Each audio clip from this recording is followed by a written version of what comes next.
Hello, everybody. Hope everybody's doing good. I'm Katrina. This is Sow and Tare.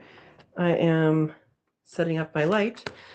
Hope everybody's doing good. You are in the right spot. We do a live chat every Monday at 6 p.m. Pacific time, except for the first Monday of the month we do on Thursday.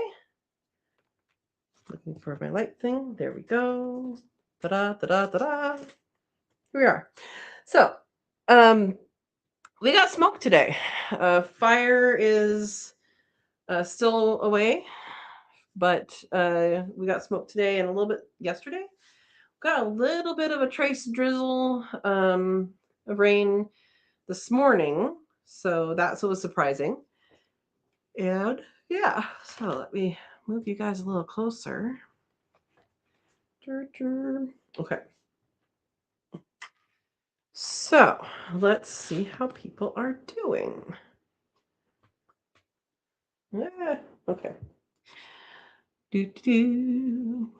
All right. Verna's here. She says, "Hey Katrina, second like. Welcome, Verna. Verna is Vase Place. She's blue with a little wrench. She's a moderator. She also has a channel. She does a live chat on Saturday mornings. And her doggy is having surgery tomorrow. So, yes, she says, Lucy's at the hospital. I missed her so much. Yeah. So good thoughts, good healing thoughts going out to Lucy, Verna's doggy. She's 14, I think, but she's having a growth removed and a biopsy. So we're really, really hoping that the biopsy is good news, and the growth being removed will help her walk a little better. So Steve's here. S.O. Swanson is Steve. He's also Blue Little Wrench, also a moderator, and he says, "Ta-da!" because he's here on time, early even. Oh, Steve's great. All right, welcome. And PJ's here. Good evening. Good evening, PJ. Um, and PJ and Verna are members of the channel, and I forgot to post that. So let me actually go get a cookbook. Give me like 30 seconds.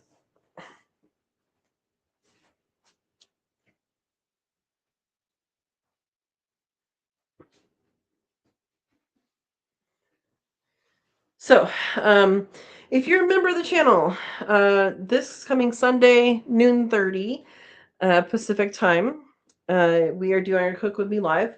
If you're not yet a member of the channel, it's super affordable and it's super fun. We do a Cook With Me Live every month, and I think you should join. We are making, and I'll get the ingredients out tonight. Is it something that I'm bookmarked? It is. Chocolate pepper pretzels out of this book. She's a pretty interesting writer. So, yeah. Anyway, chocolate peppered pretzels. That was interesting. My wall just turned blue when we did that. Look at that. It's blue. Now it's purple. Blue. Purple. Is that doing it for you guys? It's pretty crazy. Anyway.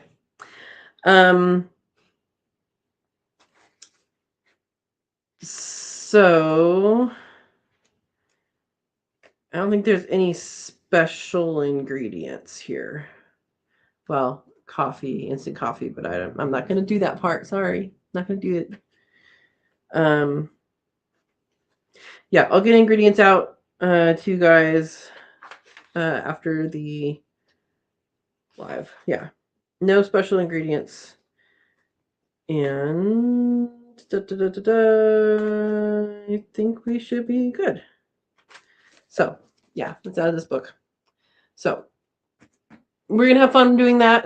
And we get to also see Verna's new kitchen, hopefully, right? All right. Let's see how people are doing. PJ said big hugs to Verna.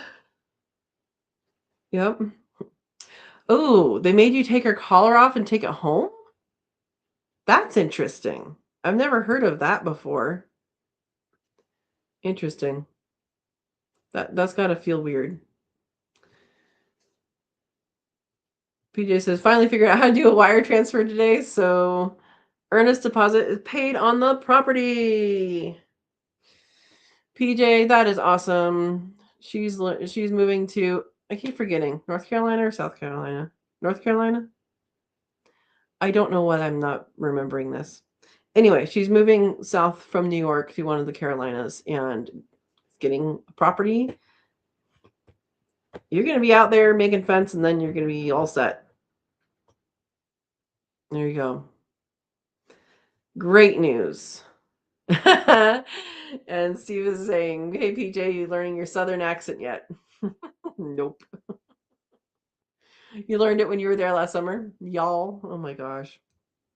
Oh my goodness. Oh, Steve doesn't have one. He's been there 20 years. Uh-oh, they don't understand your humor, PJ? Well, you'll just have to change them. That's all. Oh my gosh. Because they're not quailers, right? She's here and gone and back again?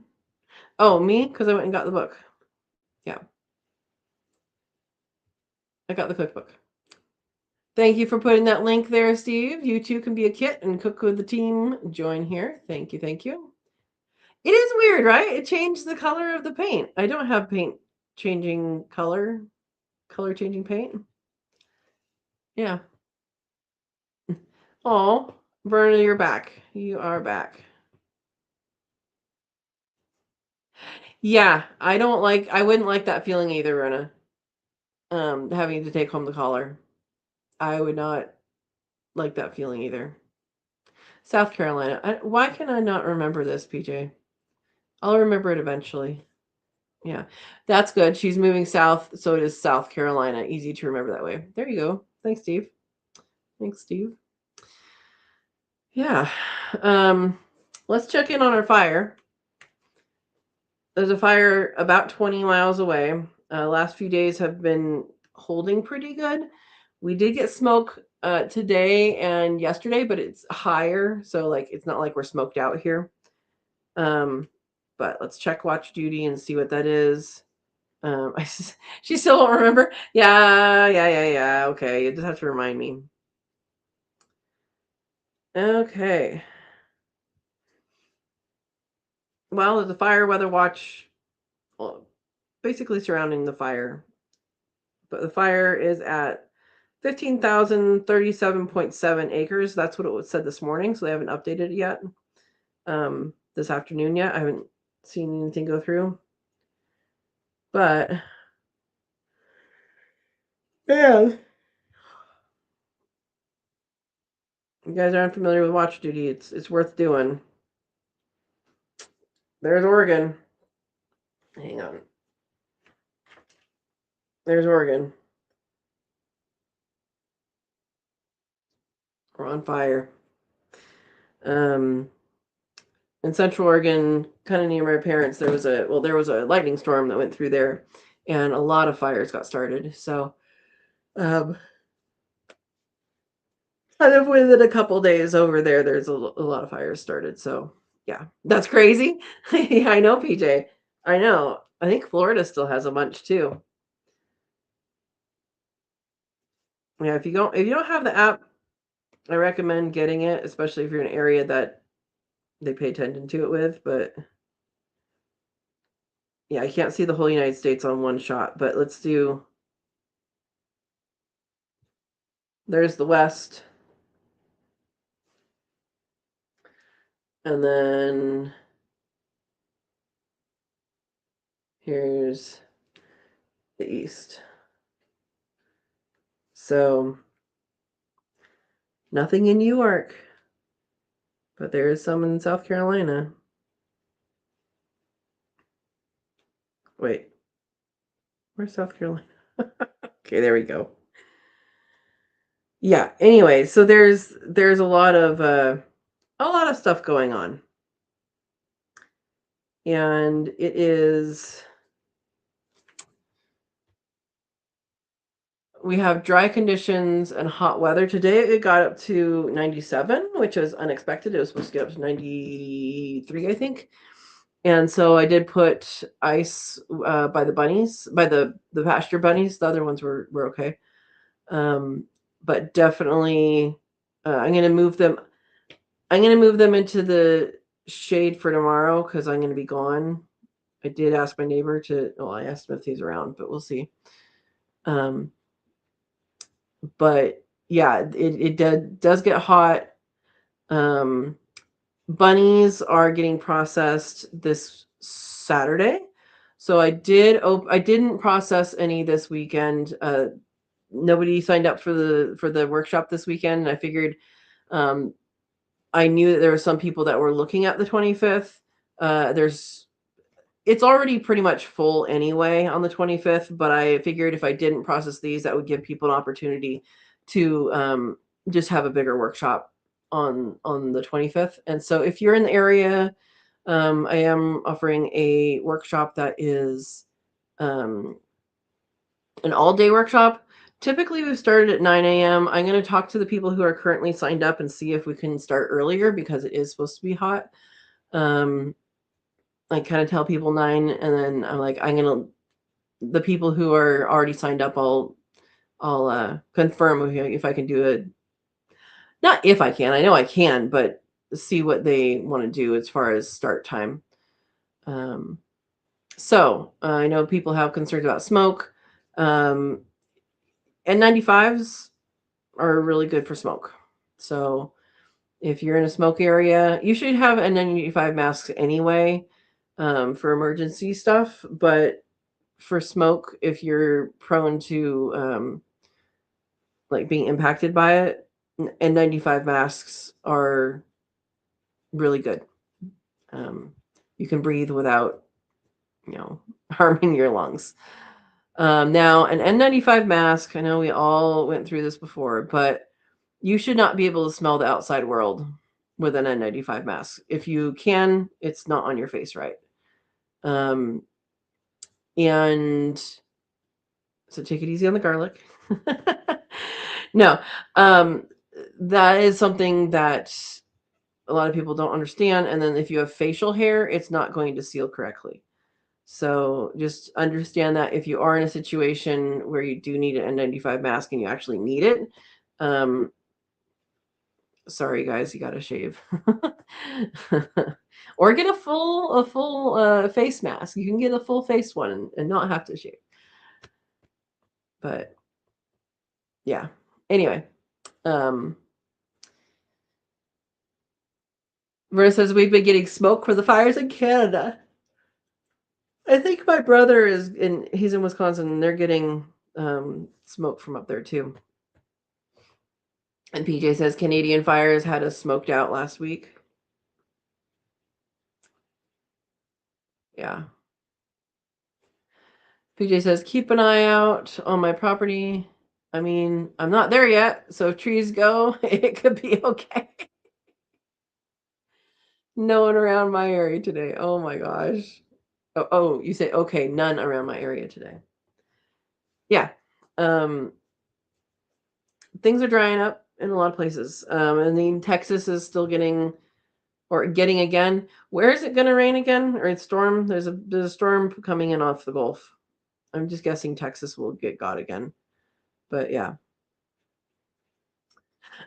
Verna says should all wash away tomorrow with all the storms and rain. Good. Good. Yeah. I always thought it was interesting coming from an area that basically fires are started by lightning, right? And people that are being stupid. But fires are started by lightning mostly where I grew up, where I come from in Oregon. And I spent time in the Midwest during my undergraduate years. And all of these storms, you guys have some big thunderstorms, lightning storms, tornado storms, whatever else, derechos. And it's really interesting because nobody really is concerned about fire out there with all that lightning. It's mostly tornadic stuff or flooding that I mean, maybe people are concerned about it, but people I was around they weren't concerning themselves about that. So I always thought that was interesting because to me, the threat is, in the fire. So, yeah. Um, okay, well, Steve says our thunderstorms to the showers last 3 minutes. There you go. Um, not enough to wash away much, huh? Did get a sprinkle this morning, but yeah. So, too humid for fire. I know that. I know that the humidity plays a role in that, but at the same time, it's my, because I grew up with it in a dry area, I think fire, but people who grew up with it there don't think fire. So, yeah. Um Sorry, I'm checking this.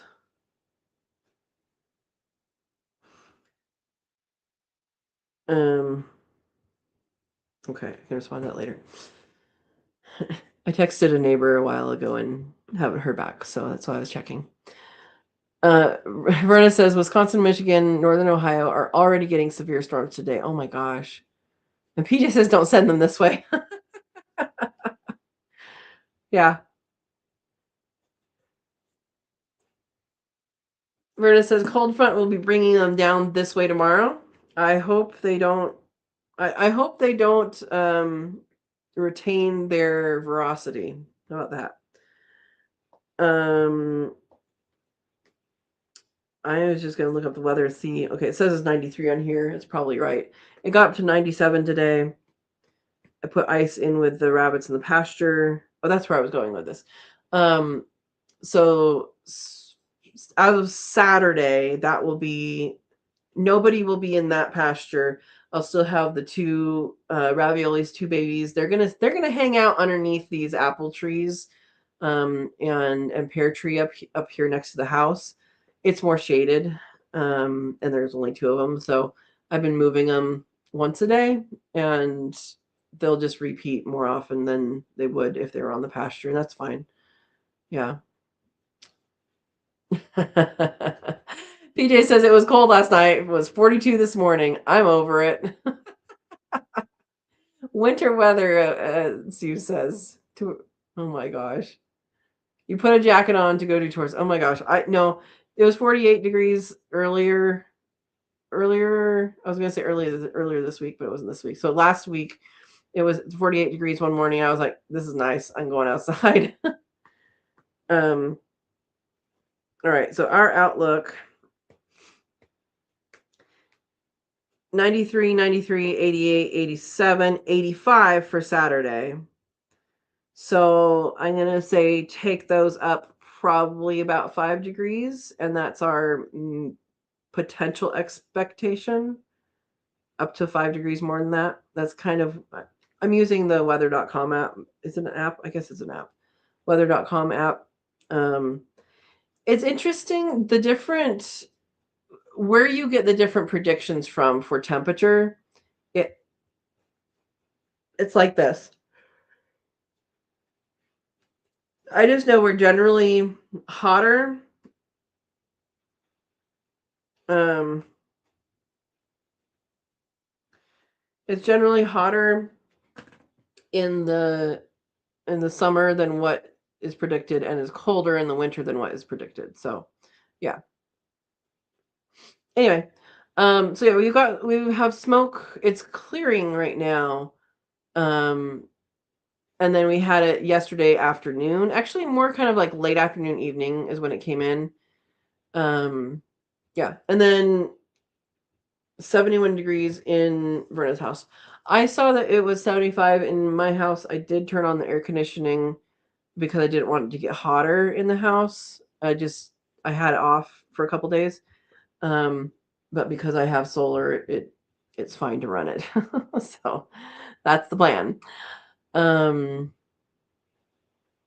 yeah, 71 degrees is okay. Yep. comfortable. Yeah. I forget that I have air conditioning because I've never really had it before. And that's kind of a lie. My old house that I had in California didn't have it at all. Also didn't have insulation in the walls. Um, and my grandma's house that I lived with her when I did my master's, that didn't have it. I know. Stop yawning, please. Tell me how to do that. Uh, um, we had it growing up, but I don't remember ever using it. I think we probably turned it on maybe 3 times growing up. Um, yeah, I know I'm contagious. I'm sorry. I'm sorry. I don't know why. I only start yawning when I'm on here. I don't know what that deal is. Um. Anyway, so the garden is looking okay. Um, Nothing spectacular is happening in it. Because I got it planted so late. Uh, don't know what to say there. It's growing. But I did have. He's not on here, but um, O2. You think there's less O2 when I'm sitting here that talking to you guys than when I'm sitting here working? Yeah, my brain always needs that. I don't bore you. And you wait, I just said that backwards. You don't bore me. No. Anyway, so someone came and picked up the logs in the front, chopped them up. If they come on, I'll say who it is. But did that, and then today I got an extra load of wood chips delivered. I say that as if like I ordered it. No, the person who does the tree stuff around here knows that I wanted chips, and he texted me. He says someone's on the way over to give you chips. I said okay, thank you. So I will be actually harvesting the rabbit manure from the breeders and bringing it down to the maple in the front. It's big leaf maple. Big leaf maple has they're in areas that are more moist, and I know that it's probably tapping into the same water that my well is coming from, but the roots are different on a tree, and the surface roots are the ones that gets the nutrition, and honestly a lot of the water like needs come from the top. Um, so I am going to put rabbit manure there, and then probably then a soaker hose, and then the chips. Spread out the chips on top of the soaker hose. I think that's probably going to be the best way to retain moisture. I may change that, but I do want to do that, especially since with the trees being removed over here, it's now getting sun in the morning that it didn't get before. So I didn't even think of that, and I don't know why. Yeah. Thinking doesn't use as much O2 as talking does. I mean, I talk to people too. Okay, we'll put an O2 meter, right? Anyway, so that's going to be happening. Well, I probably should have done it after work and before this, but instead I edited tomorrow's video. So that's fair, right? I might do it after this. No, I won't have that too much light, but maybe get some of the harvesting of the rabbit poop done. Anyway, my point is mulching trees is awesome. You don't want to put it up against the tree trunk, but around is good. And I told them that I could take another truck, when they have one full, because what they dumped, the truck that they have is smaller than the trucks that I'm used to getting from when I was in California. So when I think of a truck of chips, this is a smaller amount than I'm used to thinking about. Does that make sense? It's not that it's a small amount. It's just that it's a smaller amount than what I am used to seeing in a pile. Anyway, it'll all get spread out underneath that tree. I'm going to spread it out quite a distance because I know that those roots need some repair and recovery. And so, I'll keep that as a distance. I'll probably plant bulbs under it or something. There's some irises planted there. I'll probably plant something like that under it. It is shady, and so the grass I don't think grows well underneath it anyway. So I'll probably keep it chips with some maybe some bulbs or something in there. So anyway, that is a plan for the big maple in the front, and I'm glad that that wood is gone because now I'm able to actually do that for that tree.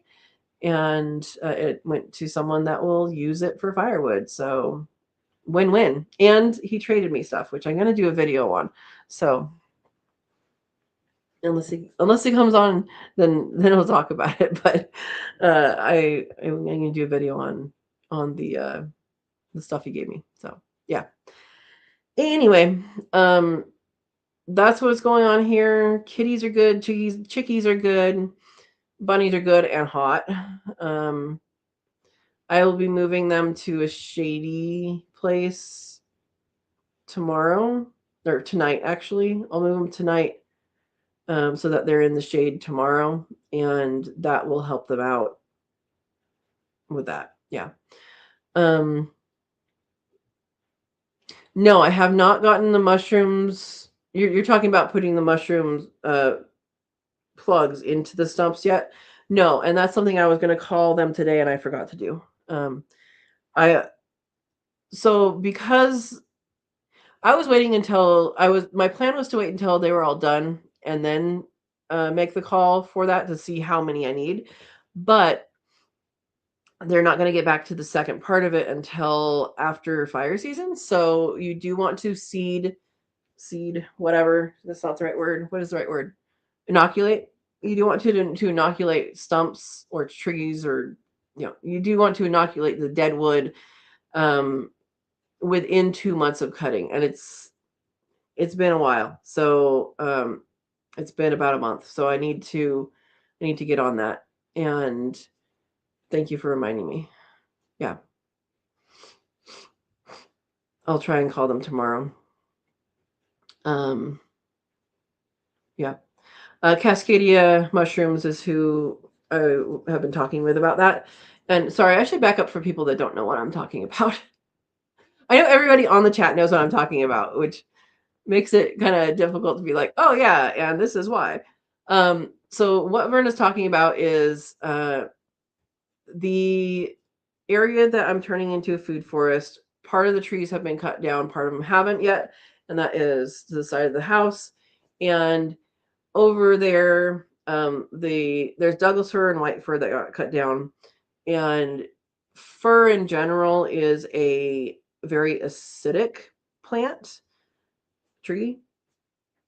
And so not much, there are some things that grow on it when it's alive that's edible, but when it's dead, there's not a whole lot of choices that are edible that you can like inoculate. So the person at Cascadia Mushrooms that I spoke with, because I called other places and they all get it from them, and they're all like, you have more technical questions, just call them.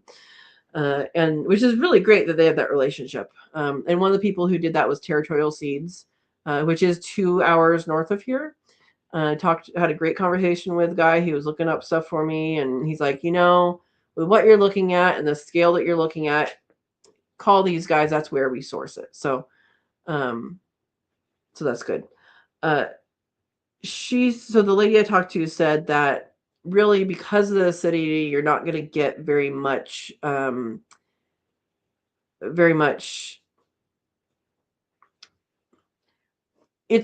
you don't know if something is going to work, basically, and it's an experiment. And she said, and so I asked her, well, what would you do if this was your property? She goes, oh, I'd try it. So I may be inoculating a bunch of Douglas firs and not get anything. I may get some and not a lot, or it might flourish. So the thing that she said to inoculate with is oyster mushrooms, because oyster mushrooms are they have the widest habitat and requirements of the mushrooms that you inoculate. So that is into wood. is what I'm going to say. There are things that you can inoculate and put it into, like sawdust of maple or sawdust of this. I do have some maple that came out. There's, I think, 3 trees that were about that big that had to come down. And so I will be asking her what is best on maple, because that's a wood that can support a lot of different things. It's one of the ones that can support quite a bit different things. So yeah, so that is good. So that's what I'm talking about. That is one layer in the food forest, is fungus. And fungus is something that mycorrhizae I know a lot about. I know if you have fungus, you have pretty healthy soil to some extent, right? I mean, it tells you a little about your soil if you know which mushroom it is, about that mushroom. But I know that area was covered in mushrooms throughout mushroom season. But what I don't know is all the edible ones. So I trust myself with 2 different mushrooms that I know are edible to forage from the wild. I know there's a whole lot more. Confidence on mushrooms, I need to be super confident that something I'm wild foraging is edible, because you can make a mistake and it can be your last mistake that you make. So very careful. All right, PJ is moving on to different things. I have the last of the Georgia peaches in the freeze dryer. Congratulations. My fresh cheese curd in 2, and some watermelon radishes from my garden. I tried growing that one year and they did not grow well for me. Also, my first try at freeze drying watermelon. I did freeze dry watermelon. Freeze drying watermelon to me, it's kind of like I don't remember exactly what it tasted like or anything. I know you're supposed to take the seeds out because the seeds don't freeze dry. But I have dehydrated watermelon, and that is so sweet, it's almost sickening. Like it's candy, it's good, but like small pieces. You don't want to have a big piece of that. And I don't remember being impressed or not impressed with the freeze dried one that I did make. I had to try like a bunch of different fruits just to try them, and I don't recall being impressed. So let us know how it turns out. Yeah. And Verna says, "Cool, PJ. Let me know how the cheese curds turned out." Yeah, not squeaky. PJ says, "Ever heard of Santa Claus melon?" Yes, I picked one up when I got the watermelon. Yeah, Santa Claus melon is it's like a football shape, right? Okay, so Verna also wasn't impressed with freeze-dried watermelon. It might be one of those things that if you have a lot of, maybe that's what you do with it. Maybe make a powder of it. Like powdered freeze-dried watermelon might be useful in something, like if you're going to do, I don't know, mix it into a frosting. I don't know. I don't know. I just know a lot of fruits, if you powder the freeze-dried fruit, then you have a lot more different things you can do. You can make jello out of it. Make jello out of your freeze-dried watermelon. Like if you blend it into a powder, that sounds like it might be good. But you'd have to yeah. Let us know. Let us know. So yeah, Santa Claus melon is it's like that big, right? Football shaped. I haven't actually seen it in the store in a long time.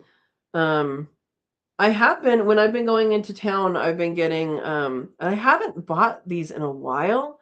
I don't know why, but I just started and they're actually really good.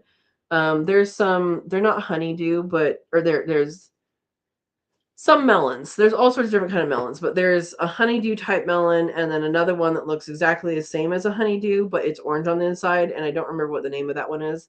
But I've been getting a couple of those when I go into town, and they're actually good. When you have grown your own melons, your own cantaloupe, um, your own honeydew, all of that, and you've grown your own, there's nothing better than fresh, homegrown goodness. I mean, they split open too. I've had a cantaloupe split open and it was the best cantaloupe ever. It's just like, ah. And you're like, yeah, that's a messy garden treat. But I haven't had it in a long time from the garden. You do have to pay attention to them because if you are going to grow them to ripeness, how they're supposed to be grown, which is not how any of it is grown in for the stores. If you grow it to ripeness, you should support it with a sling or a bra as it gets riper because it's ripe when it falls off the vine. That's when it's ready. So little curly Q will dry up and then it will actually by itself separate from the vine. And that is when it is absolutely the ripest and it's nothing better. Nothing better. Yeah. PJ says, grandson loves all the fruit I've done so far. Good, good. Never had success growing melons. And yet your piggies plant pumpkins for you every year, and that's related, right? I wonder why. Because melons. Oh, wait. You are in New York. The state, not the city. Your latitude might be limiting you on like number like the photo period. I wonder if that's a true thing. Yeah, save the seeds and see what comes of it. Yeah, like I said, pumpkins have been great. I knew you had grown pumpkins. Your piggies have grown pumpkins. Um, but I wonder if it's your latitude. Do people in northern latitudes have trouble with that? I don't know. I know it would be a different photo period. The photo period is the amount of light in a day, and how that varies day to day. That's the only thing I can think of because I think your temperatures are fine where you are. I do know that if you grow smaller melons, they will ripen faster and you might have more success. Like if you're having trouble with melons in general, like instead of growing a big watermelon, maybe grow the personal size little watermelons. And same thing with if you plant something really late. If you're planting a tomato late, guess what? If you do cherry tomatoes, you're going to get a harvest a whole lot faster than if you grow a big heirloom big one. So that might be I wonder if it's latitude. Verna says temp isn't good if it is under 50 in July. So it might be too cold. Yeah, melons are heat loving. So it might be too cold and it might be the latitude, the light and cold. It could be. Could be. But she's moving south. Do we know when the move is, PJ? I'm excited for you. Verna just moved. PJ is moving. Matt is moving. He's not on right now.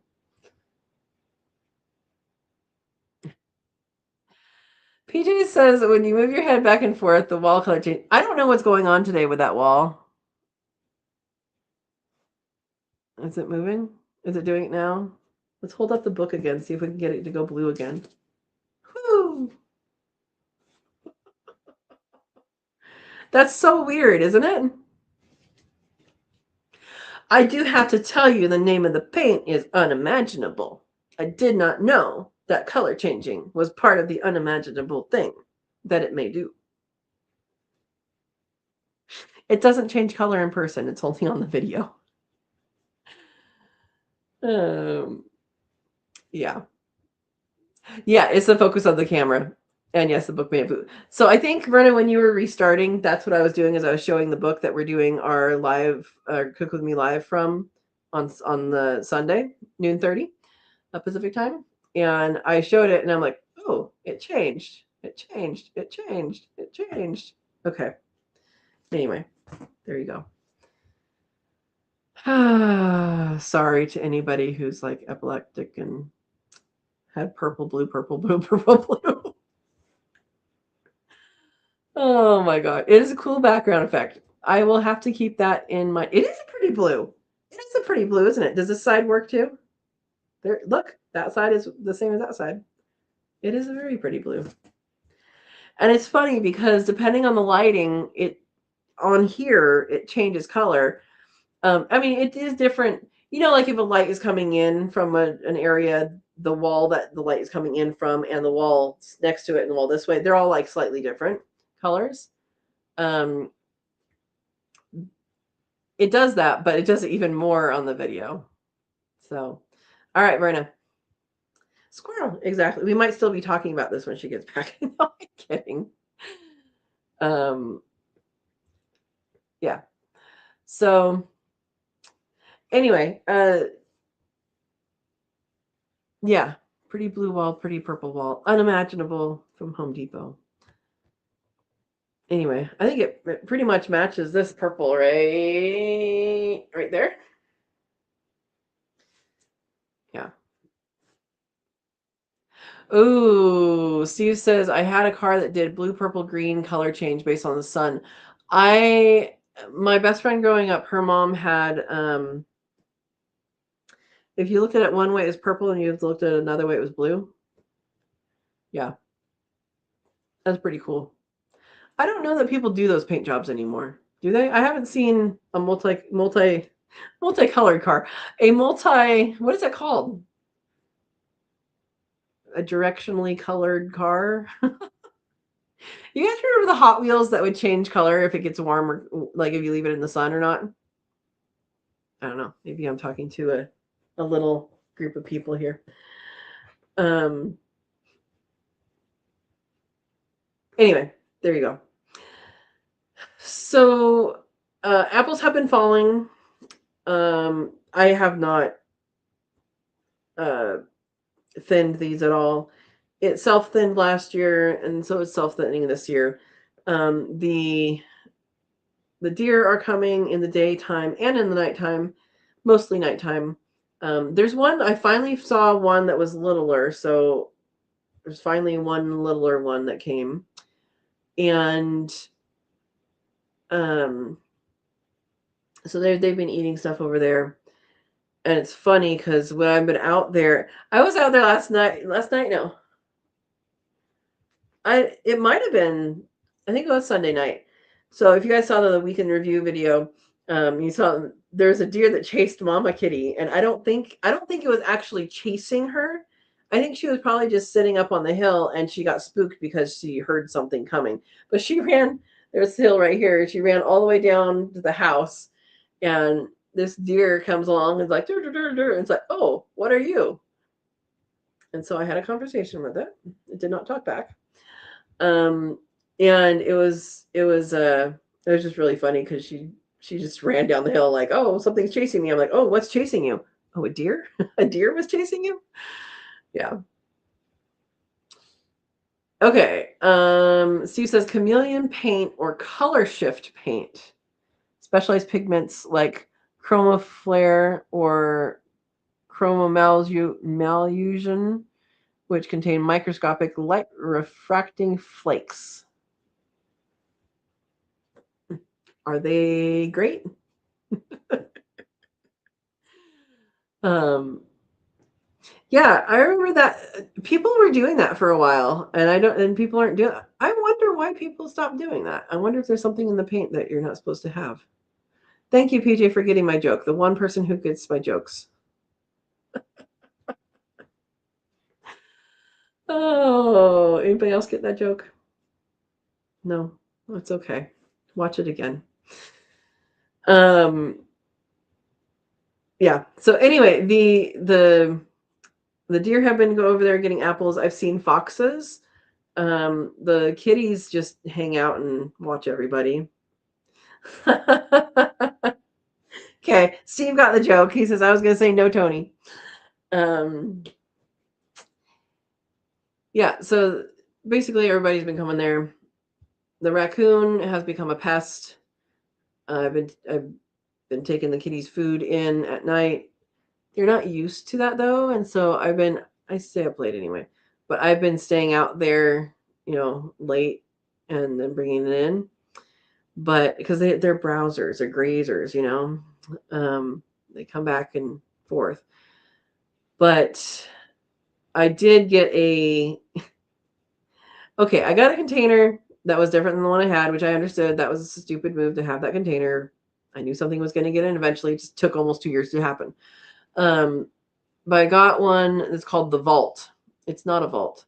And in fact, it does say in like the specs, not on the tag you get it from, the specs, it says that it does not guarantee protection from rats or raccoons or bears, but it supposedly is airtight and they can't smell through it, which is, I don't think, true, because the second night that I had that one out instead, raccoon got into it. I think it was a raccoon. Makes sense that it would be a raccoon. I should have known better. I was like, oh, I'll test it. This is a young raccoon. No, it's a resourceful raccoon that is probably going to be a problem raccoon. I heard Mama Kitty hiss at it one time. So I don't know if we're going to have to deal with that at some point. Anyway, so now I keep the Vault in the house and feed them from there. Anyway, one of the suggestions that the Vault people on something I read, I don't remember, I was doing research, was that if something was getting into it, to turn it upside down, and that maybe it wouldn't. But I know this raccoon knows more about the world than it should. Yeah. So for now, food is in the house, well, in the laundry room. And I think the food could be out in the daytime, but definitely take it in at, I've been calling it raccoon o'clock. I think the kitties know what that means. Steve says the food part they eat out of would still smell like the food. Yeah, the bowls. Yeah, no, I understand that. It's just the container for like the vault, the food. So like if I have someone watch, I feel like if I have someone feed the cats now, they need to have a key to the house, and that wasn't the case before. And this one raccoon, it showed up when it was young enough it should have still been with mom. So that's what's concerning about it, is that it's separate from the pack, and I don't know why. Yeah. PJ says, I have several in the barn for feed and a barn cat. Not not in the vault. Got it. So they work for feed. See, I got a small one though. I got the one that's 40 pounds, 50 pounds, or whatever is what it fits. It fits one bag of cat food plus some. But maybe it's just bigger, it might be harder to handle. Anyway, the reason why I should have known better is because I have seen a squirrel open a jar of peanut butter with a screw top lid, like a Jif or a Skippy, that kind of thing. And what it did, it was, I think I have a video of it somewhere. I won't be able to find it at this point, but it basically grabbed onto it and then had bottom teeth and top teeth over the lid, and then did a dance. It just kind of went like this in a circle, and it's like trying to hold on to it and unscrew it at the same time, and it worked, and it got in. So we went for a short hike and came back to the campsite. This is in the Boundary Waters, and there was a squirrel in the jar of peanut butter. And that's not great because you just packed in all your food and now we don't have peanut butter. And so there's a squirrel in the jar of peanut butter. We're like, what? How the heck did you even get into that? So we threw the cap on very tight again, stepped back to watch the show. And that's how I know that's how the squirrel opened it. To be fair, A lot of people go in the boundary waters. It's probably had experience. It was probably taught by its parents. It probably is like, oh yeah, easy. I know how to do this. But now there's a raccoon that's being a pest, and if it continues to do that, I might have to do something about it, which I don't want to do. But it was pretty funny for a little while because it would climb up in the apple tree and pick apples. They're not ripe yet, dude. And they would drop down, and then the deer would eat them. So I'm like, are you feeding the deer on purpose, little baby raccoon? Or are you just harvesting things for yourselves and then very confused why it's not there when you go down the tree? So anyway, there's my little story about the raccoon and why raccoon o'clock means last call for kitty food.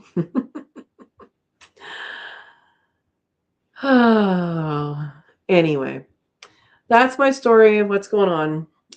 Hoping you guys have good garden things and good animal things. And yeah, it'll be good. So, PJ, you've never had things get into your vault, huh? I was thinking I'll probably still do this if someone's watching the animals, then I'll probably pop it out there for a few days. But hopefully it'll be out of hopefully that area will be out of rotation for this raccoon or other wildlife to peek in on. Yeah, by that time. But anyway, or I'll just give someone a key.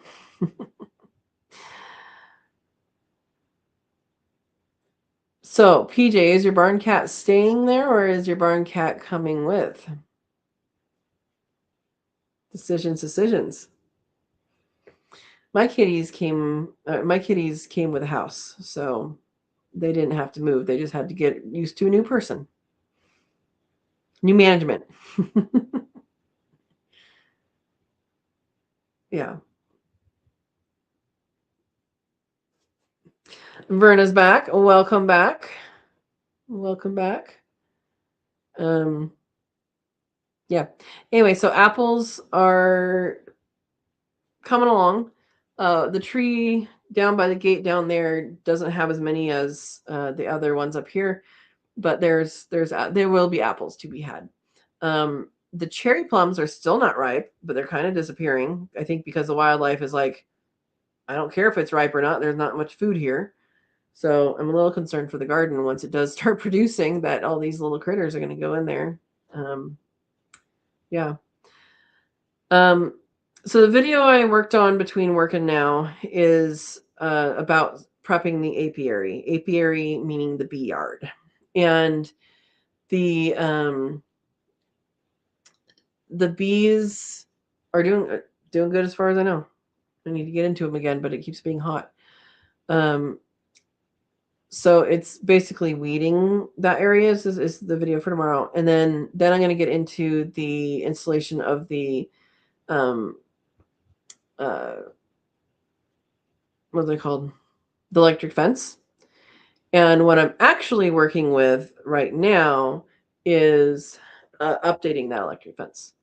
So the electric fence will be updated to have a different system, which will give a stronger shock to a bear or other animal. So that is the goal. And I've already measured what's there, and it's good. I do need to add one more wire in the middle. So I'm going from a 4-wire to a 5-wire, and I'm wiring them. I'm electrifying it differently. So it's going to be alternating hot, ground, hot, ground, hot. That's what it will be. So, yeah. But you'll see that video probably next week. Yeah. But anyway, it's going to be mostly getting ready for the bee yard. I should have had it out by now. I went on to do other things and other stuff, and I didn't kind of forgot about it. Like, oh yeah, I haven't actually put that out. Sometimes I record things and think I put it out, and then I'm like, wait, no, that never went out. So yeah, but yeah,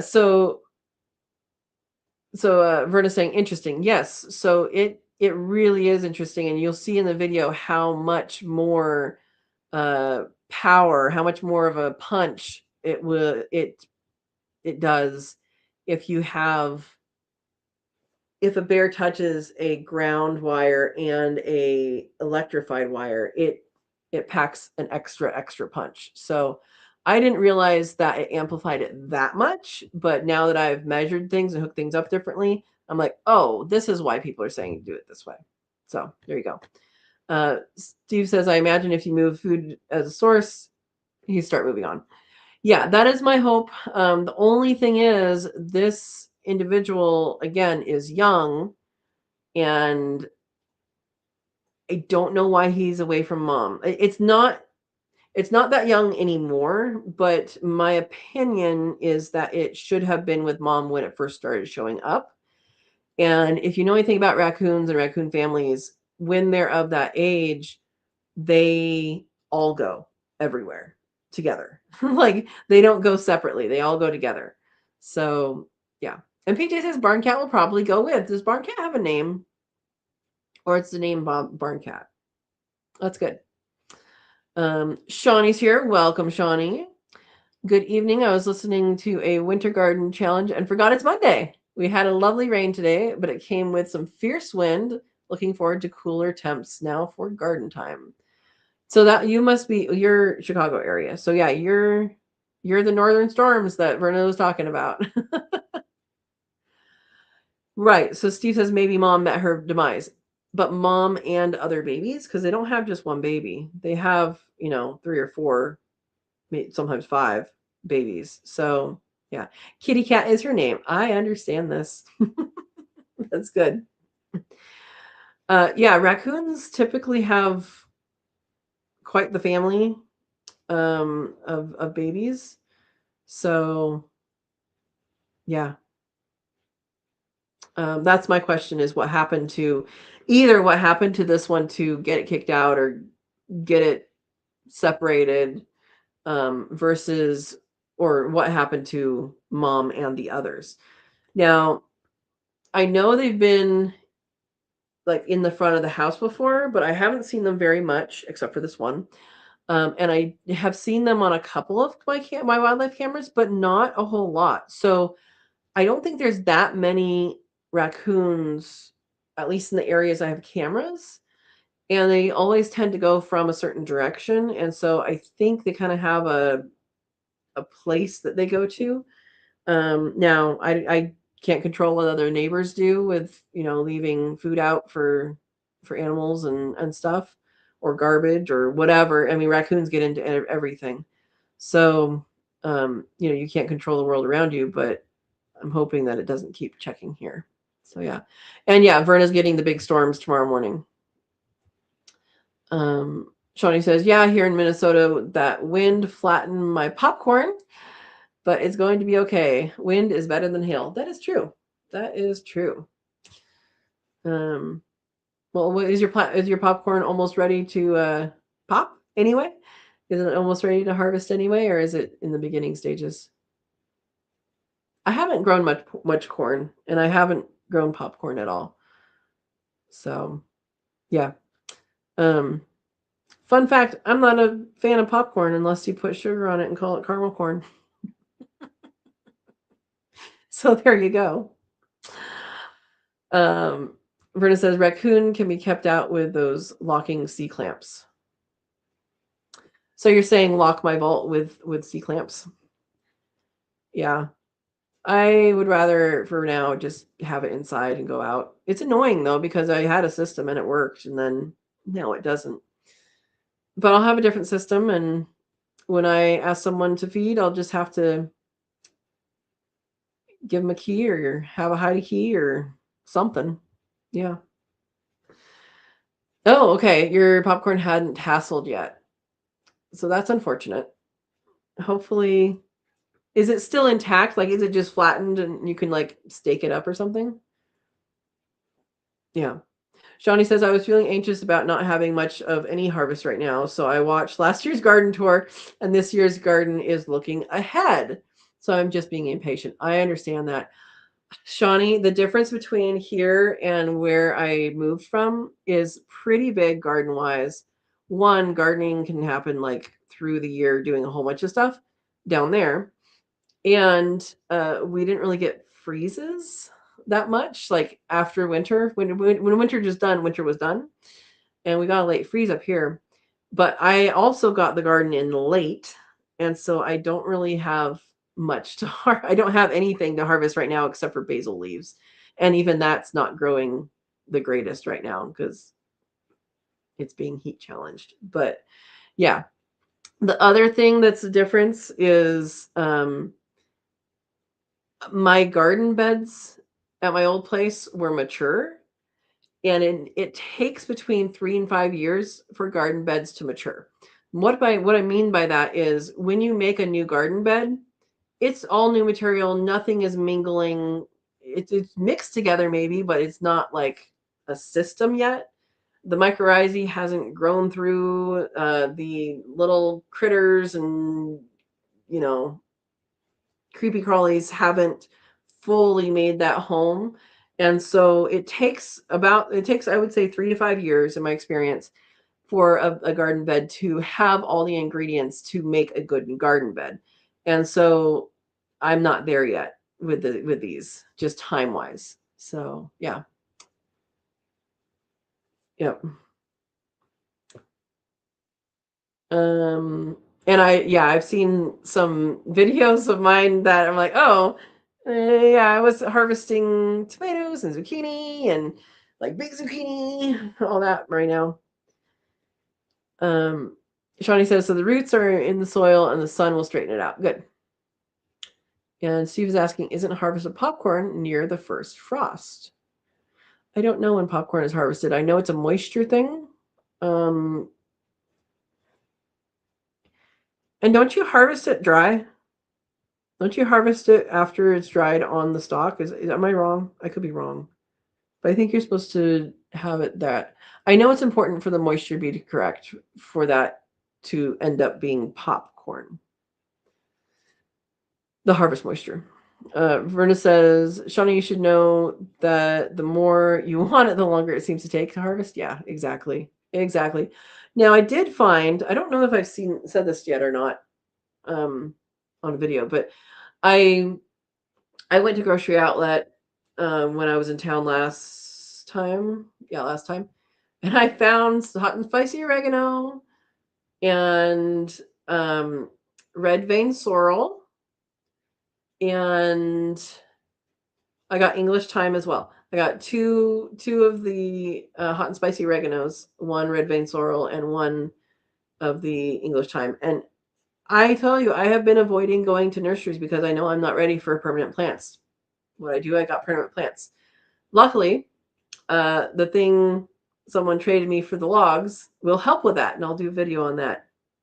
You guys will see that. But yeah, it's interesting.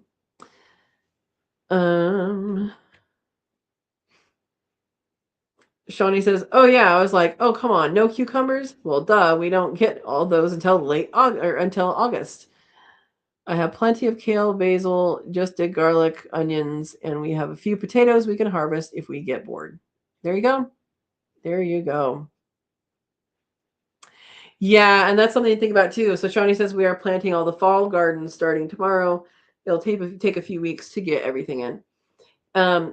Right now it's so hot I don't want to plant anything. And really for the fall garden, I think what I'm going to do is I'll do chard, and because I want to get that established, I'm going to do chard and probably broccoli and peas, and that might be all that gets planted this year.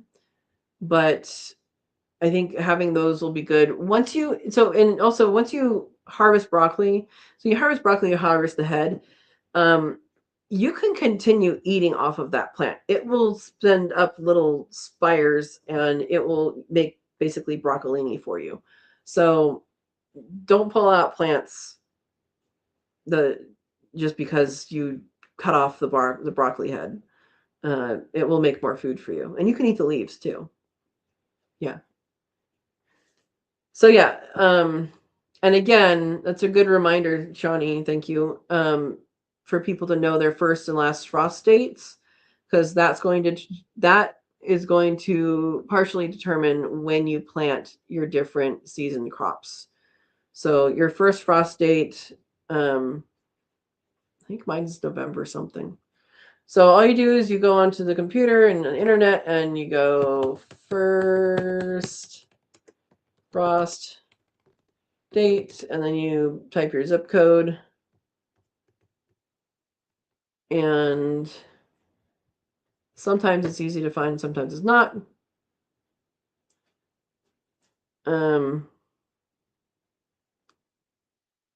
October 20 to October 31.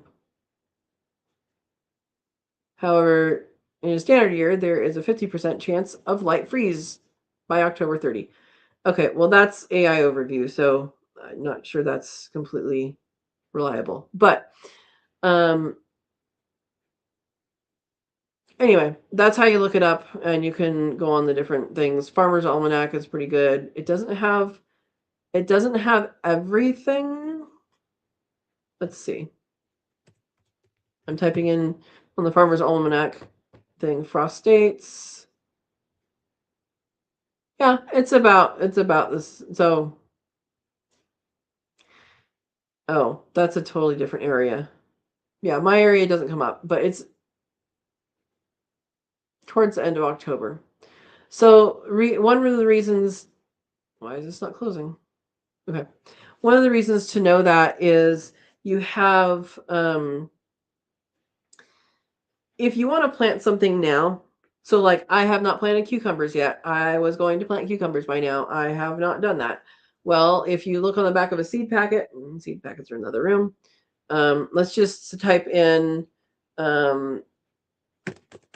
cucumber, how long to grow,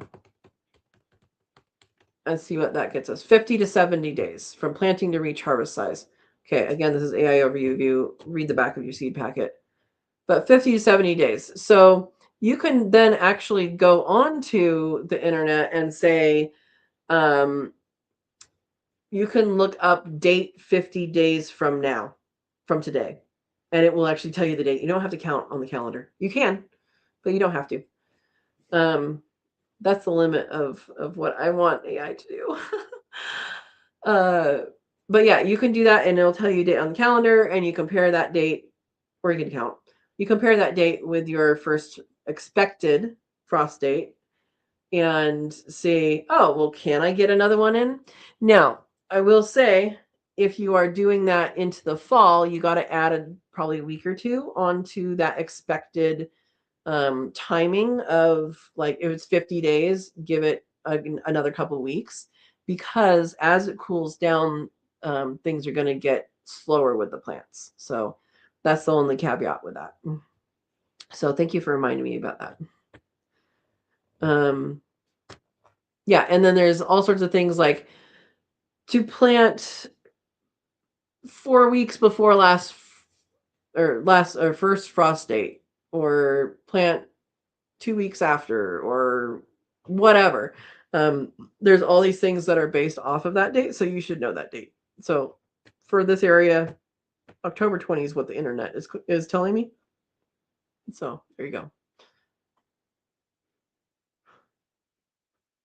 Awesome.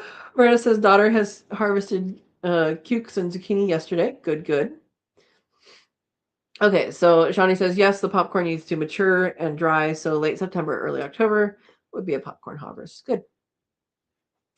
And Verna planted fingerling potatoes for a fall harvest. That sounds good. And the thing is, you can get like fingerling potatoes. You can get them from the grocery store and plant them. There are some root vegetables that are sprayed with. What are they sprayed with? I know Verna knows this. They're sprayed with something that prevents them from rooting. So you have to get, like, it's not guaranteed. But with the amount of potatoes that I know have rooted in my pantry in the past, worth a try. I grew these little tiny fingerling potatoes. I don't know what they were because they come from the grocery store. They don't give you a real name usually. But they were like dark purple, and that gave me a really good harvest. I didn't do that this year, but in the past I've done that, and it works really well.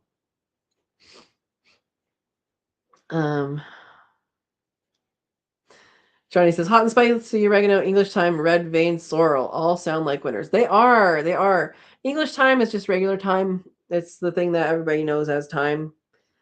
Red vein sorrel is very lemony, and it is pretty drought tolerant. I didn't water it at my old place, but it was also kind of in the shade a lot of the time. But it's very neat looking, and it does actually. Maybe I'll put that underneath. I'll put that underneath the maple because it's going to get a soaker hose. I wonder if that would be too much water. I don't know.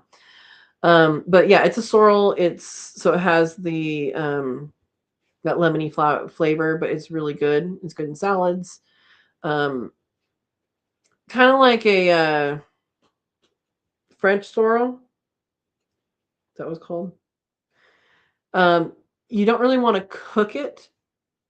The flavor goes away when it's cooked, so you can like add it in the last minute or so cooking if you want it warm, or yeah, so it loses that flavor. But yeah, it's lemony. And hot and spicy oregano is my favorite oregano.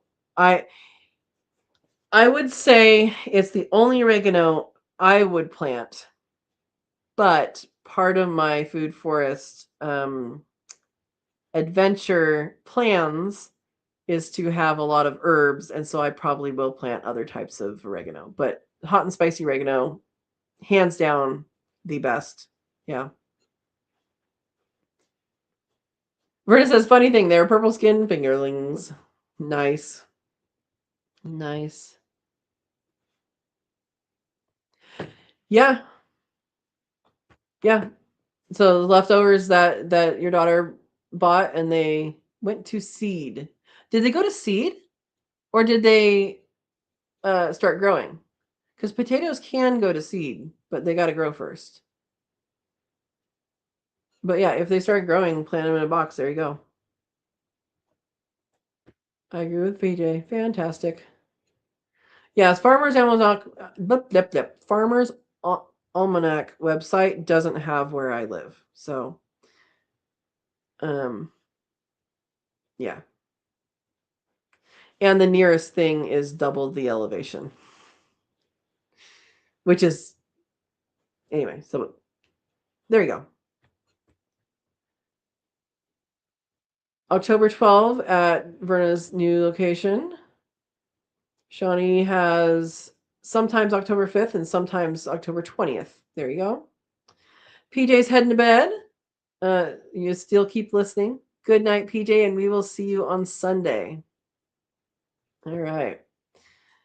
Misty's here. Says, hi, neighbor. Hi, Misty. Welcome, welcome. And Steve very confidently says, I'm October 8th. This is new name. No. First frost is October 28th. I said 8, didn't I? 28. All right. Shawnee says daylight hours shortened, so days to maturity, you should add 2 weeks to it because growth will be slower. Exactly. Yeah, that's anything going into fall, add a couple weeks. Getting cold hardy crops to mature stage by frost date, they can hold in the ground better. Exactly. Yep. All right, Shawnee's going to plant a second round of cucumbers. See if you get another one in. Good luck. Good luck. Shawnee says, for those who don't have a frost date, you have a frost date and you can find it. It's just you have to search. If you're a smaller town or something, you have to search or extrapolate from other areas. So she says, figure out when your daylight hours will drop under 10 hours to plan your timing. There you go. Verna says, all of these were big-eyed mess. But they are growing. Already did 2 top layers. Nice. Nice. Missy says, Katrina, you look fantastic with 3 trees. Thank you. Thank you. We were playing with the color of the room. You want to see something awesome? You ready? If I hold up this cookbook, magic happens behind me. I'm just doing this because it's ridiculous and entertaining. But the color of the paint is unimaginable. It's not actually changing. You just see it on the video. Anyway. Vernon says, daughter has Venus flytrap that is going to flower. Nice. She's excited for the seeds. Nice. I have had one of those before, and they ended up, I've had a couple of them, and you have to really keep them exactly how they want them. If it gets too dry, they die, and if they get too wet, they die. So good luck. Okay, yes, seed potatoes is different than seeds. Yeah, but they can actually have seeds from potatoes. You let them flower, and sometimes you can have it's like a little potato that comes out of the flower. I had that happen once, and I was like, "What the heck is happening?" But yeah, Shawnee says parts of Texas and South Florida, Arizona, for example, they don't have frost dates, but select locations, warm places. I mean, they have frost dates. You just don't know what it is. Yeah, it changes. I don't know why. I don't know why. I just do it. I mean, if I lean forward and I lean back, it just kind of changes shade, but not blue. Verna says, yeah, those seeds are harder to grow potatoes from. Yep, exactly. Exactly. But kind of cool, you know? Yeah, so sweet potatoes that I planted the yams. The other ones are still in a glass of water, but with something that the person who took the logs traded me for, I can grow sweet potatoes differently. So I'm going to be doing that. Video forthcoming. Yeah, so the purple sweet potatoes I haven't planted yet. They're just in a glass of water. Poor things. They're green. They're growing, but I can do better. Okay, Verna, I have a question. How many sweet potatoes would you recommend someone plant in one layer of green stock? I'm not going to plant it in the green stock. I'm going to plant it on something else. But I know you've done this, and I know that you said it was absolutely full, and I know you didn't harvest. But what is your recommendation for that?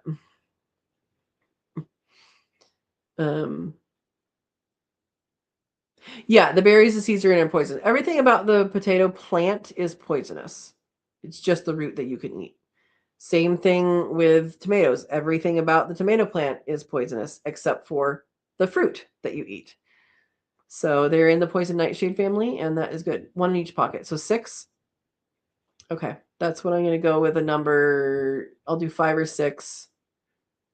Was that like bulging like too much, but okay for your situation? Or was that what do you think about that? Yeah. 1 in each pocket. Okay. Okay.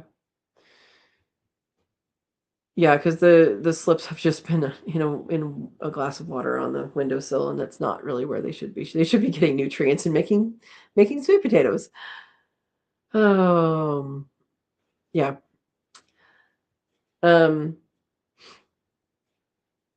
Anyway, so with doing the uh updating the bee electric fence and having the raccoon around, has gotten me thinking about potentially doing electrified garden fence, and I don't know if that's taking things too far enough or not.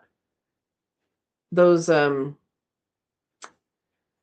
energizers are expensive, but anyway, I thinking about it. All right. Britta says when they grow, they were coming out of the dirt. It was cool, but they all got stolen. That's what I meant by I know you didn't harvest them. Yeah. Okay. So maybe I'll do 5 in that amount of space. Yeah. Anyway. So yeah, things are generally good. We got a little bit of rain this morning. Smoke looks like it's almost gone. Misty, how did you fare with the smoke? I'm in a valley and Misty's like on the edge of that valley. So I don't know if you've been getting more smoke than me or not. But yeah. Steve says, unless you plant enough for you and the animals, you may want to electrify it. That's kind of what I'm thinking. And I didn't have an issue before, but yeah, I'm kind of thinking that. I will be redoing the fencing. It's going to get bigger and bigger area and taller and all that. But I am going to kind of go around that pear tree, not totally around, but like a C shape around.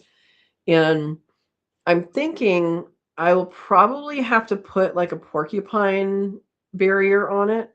Not for porcupines, for things like raccoons and foxes, so that they can't climb and go into the garden. And I think that will probably work. But yeah. Yeah. Misty says, I just breathed in and out. No smoke. No smoke problemo. Good. Good. I was just wondering with yesterday when it came in, if you were getting it more or if you got it before yesterday, because I know you kind of have that kind of reach around. No porcupines here. I'm not talking about porcupines. I'm talking about porcupine. We probably do have porcupines in the area. I did talk with the state biologist, or a biologist with Oregon Department of Fish and Wildlife. And I asked about mountain beavers, Apelodonta rufa, and he's like, "Yeah, they could be here. They're in the area." I'm like, oh, okay. But porcupines in the area, not maybe right here, but probably an area, in the region at least, right? They have to be. And Missy says, "Hope they make a comeback." Did they used to be here since you've been here? That's a question I should ask. Like, did you see roadkill or live ones? Because I know, like, people don't see skunks. They definitely don't see spotted skunks.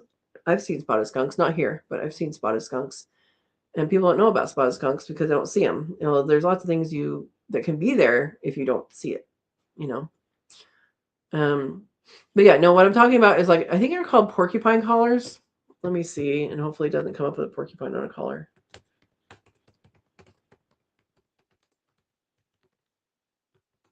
Porcupine collar. It literally is a collar for porcupine. No. How about for trees? I think forestry supplies probably has them.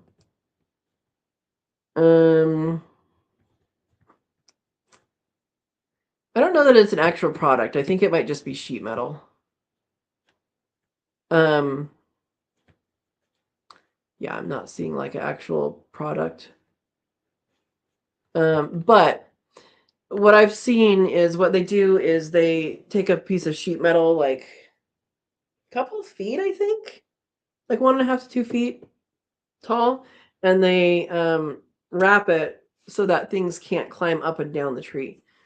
So I don't think I've seen cones. Cones might also be used, where you have a cone that comes down so that they go up and they can't get over. That can also be, but yeah. Thank you for coming, Verna. She says, blessings all, going to duck out with his migraine. Good night, and we all are sending good vibes for Miss Lucy and her surgery tomorrow. Everybody send good vibes to the puppy. I know she's 14 years old, but I call dogs puppies. Yeah.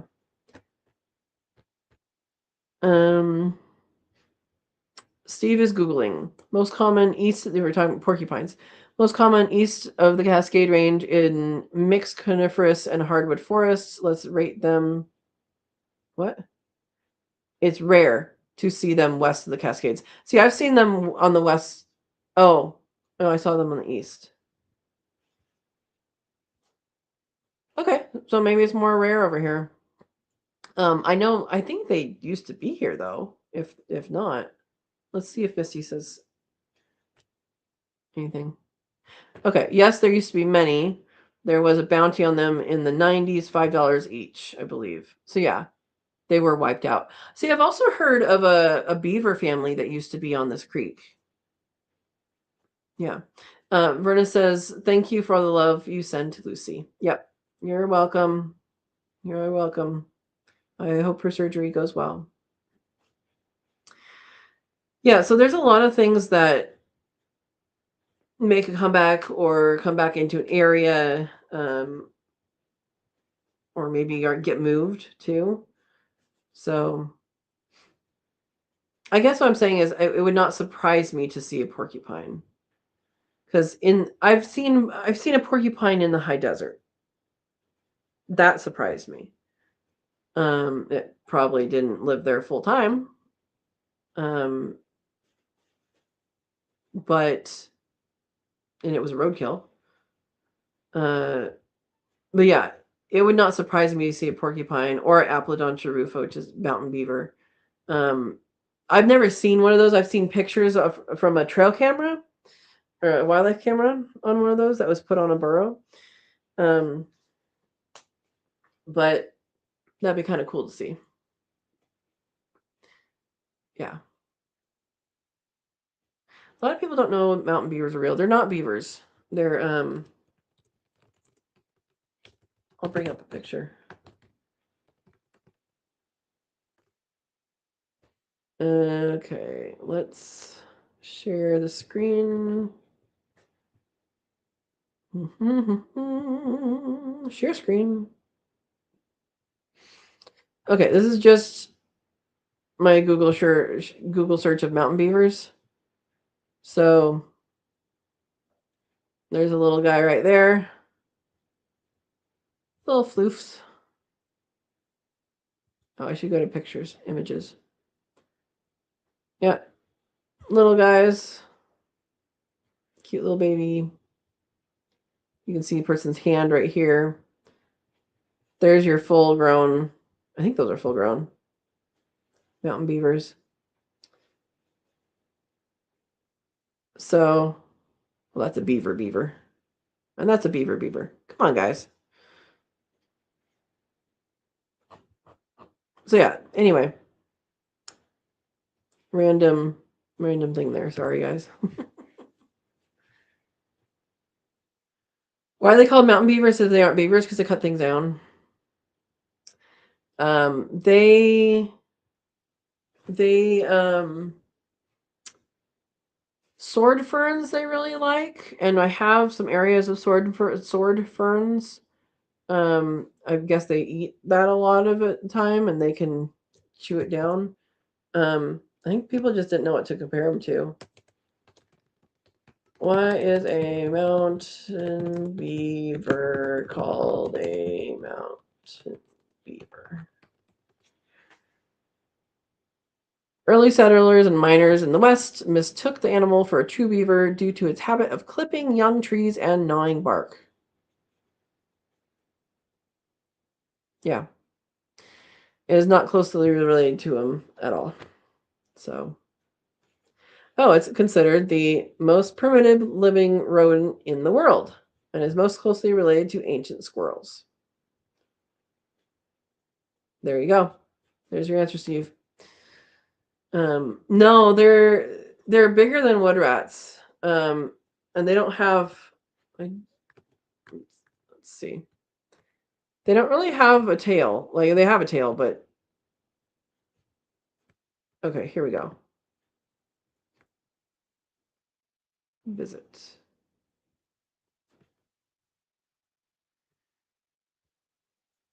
Okay.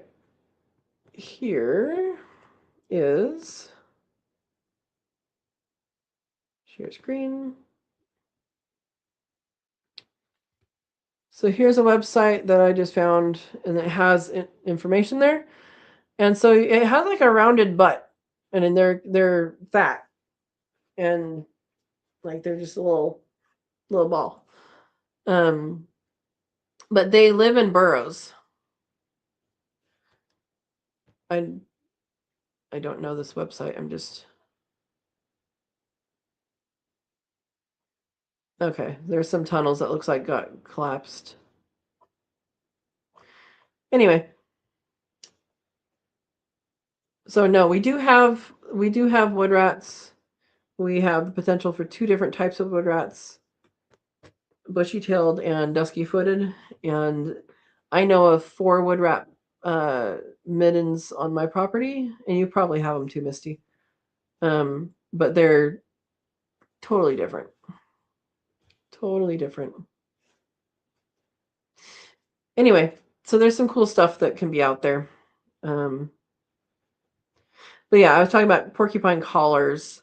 That's what we called them when I was with the Forest Service and out of Sisters on a YCC crew.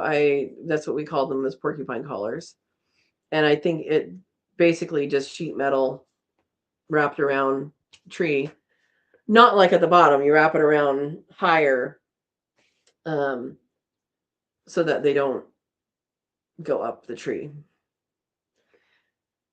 But that was to prevent porcupine damage. But it would also prevent anything from climbing up unless it could jump from the bottom to the top of that span, in which case you probably put a cone at the top of that.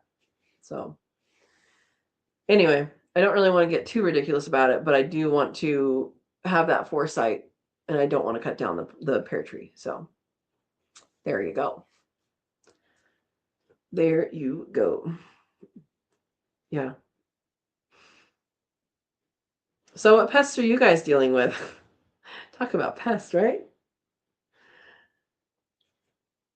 I am working on getting some stuff done for the chicken coop. I got some of the rat stuff taken care of and some not. So I'm actually getting a ratinator and seeing how that works before I get. There's one hole that I know about, and I'm like, I really want to actually catch these guys instead of letting them loose on the wild in my garden.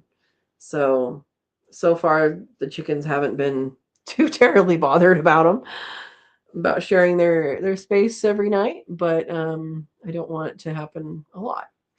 And so that should be coming in the mail, I think this weekend. Yeah. Because regular rat traps, once they see their brethren in them, they do not get caught. Wasps, Misty says.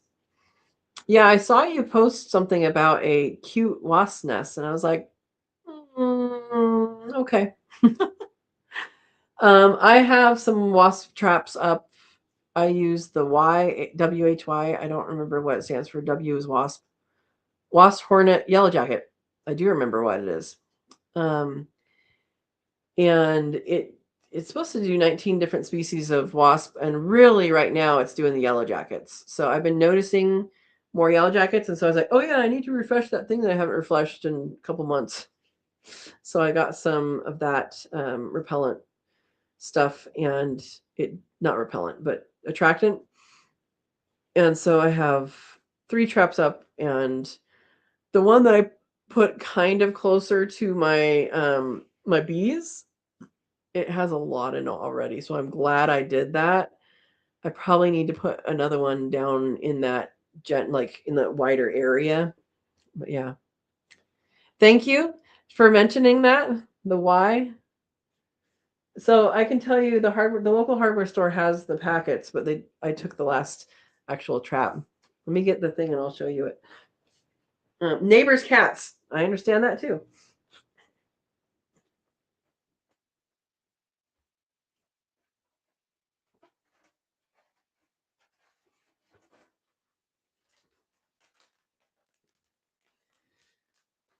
Okay, so that is what we're talking about, Misty. Um, Triple lure formula, no need to guess for pest. Lure 19 species. And it's all wasp specific. It's all pheromone based, I believe.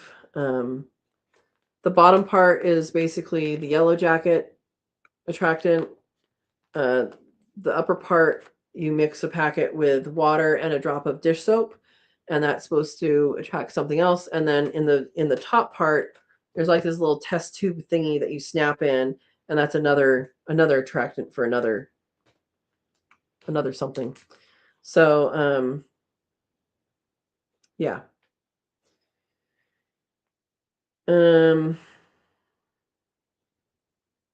I don't like to do traps and stuff like that. I mean, wasps do pollinate things as well, but with the amount of yellow jackets and stuff in the area, that's what I use. Yeah.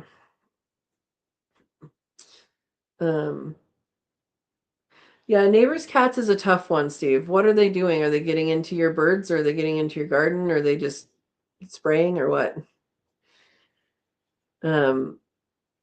I do know the secret of protecting your crops from cats because of the great, what do you call it? The great seedling massacre of 2014, I think, at my old place. Yeah, I had planted seeds and seedlings were like this big, and then a cat decided to make it its litter box. So the answer to that is forks. No, don't go eating cats. Forks sticking up like this. Okay, I have a spoon in front of me. Pretend it's a fork. It's sticking in the soil. And then you do a row of that. And then you do a row offset about that far back behind it. And if it won't go, they won't jump up into your garden beds then. Because I don't know why. Because they don't. And it actually does work. It worked on Mr. King and Mr. Prince, my old neighbor's 4 doors down cats. I don't remember which one is the one that would come into my yard, but there's one of those boys. Anyway, there's your answer. And pinwheels for birds. So I don't know. I haven't seen. I saw a couple of green beans come up. I haven't really seen much. So I'm like, did something get underneath it and eat my green beans or what? But it might just be a tomato and basil and sweet potato here. Oh my goodness. Yeah. So, Misty, is it just the paper wasps or is it other wasps or all the wasps? Yeah. But yeah, our local hardware store carries these because I asked for them. Don't take all of them because when I need them again, I want them to have them. That is what's nice about the local place. Sometimes they don't have anything you're looking for, but so they can get practically anything. So if you really don't want to go into town and you don't need it now, they can usually get it. So yeah, wasps were never a big thing in any place I lived before. I mean, they're always around. Hey, there's some wasps over there and the wasps over there, and they're kind of just like the extra pollinators. I have seen more species of wasp here than I think any other place. Yeah, there's a lot.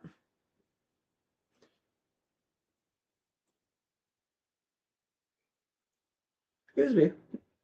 All right, well, I'm going to announce again that if you are a Katrina's Kit, if you are a member of the channel, we will be meeting this Sunday, 12:30. That's noon 30 Pacific time, to do the Cook With Me live, and we are making out of this book. We are making we're making chocolate pepper pretzels, and so if you want to join us, if you're a member, you know how to join. If you're not a member yet, there's a join button down below the video, or also there's a link in every description of the videos. And you can join us in doing that. So that'll be fun. And if you are interested in rabbit workshop, there's a couple spots that I did open up by not processing this last weekend. I did open up a couple spots for this Saturday. Otherwise, it would have been full. So I'm opening it up to maybe 2 more people. So if you are interested in that, then that is really, really, it's a good thing. It's a good thing. I've had really good comments. I've had comments from people that didn't take it tell me, oh yeah, I heard that was really good workshop. It's all day workshop. We've typically started at 9. I am going to contact the people that are currently signed up to see if we can start earlier because it is supposed to get hot. But it's going to be based on them. I'm not going to be like, it's going to be all or none. Yeah. Yeah. Misty says, whoa, the wall totally changed again. Show the book again. The Mystic Wall. I know. I don't know why. It's just this book, isn't it? It's not this. Does that kind of change it? A little bit. Maybe it's just something white. I don't know. It's interesting. It's interesting. Anyway, so those are the 2 things that are happening. As far as the rabbit workshops go, this is the last one of the season. I am willing to do a rabbit workshop that does not have processing involved and just has like how to grow, how to raise, how to handle that kind of thing. I'm willing to do that between now and the winter time when we'll pick up the workshops again. But that needs to happen. Like I need to know you guys want it in order for me to kind of do it. I'll probably put some feelers out throughout that time and ask if people want that. I know a lot of people want the experience of harvesting a rabbit with someone. And that is that's the best way to do it because number one, it's not an animal that you raised and cared for and pet every day. So there is a little bit of distance that way. And then number 2, you're with someone that can walk you through it. And we do talk a lot at the beginning of the workshop. We talk a lot about the psychology behind that and really making sure you're ready to do that before you just like go out in there and do it. So we do take that time. If people, the way I do these workshops is it's not set in stone how much time for this, how much time for that. We go through everything until everybody's ready, and we go through everything until all questions are asked. So it really is an all-day event. I didn't know how long it was going to be when I started it, but it's been 9 to 5 or 9 to 6, so a full day. And plus, you get to go home with a rabbit you process. So, yeah. Oh, it changes when the color changes when I leave the sofa. Just a shade of the wall and the throw. Interesting. I'm gonna have to start like, what if I raise up a blue thing? This is a dark blue thing. Nothing. No change. What about yellow? My mom gave me this and I haven't done anything with it.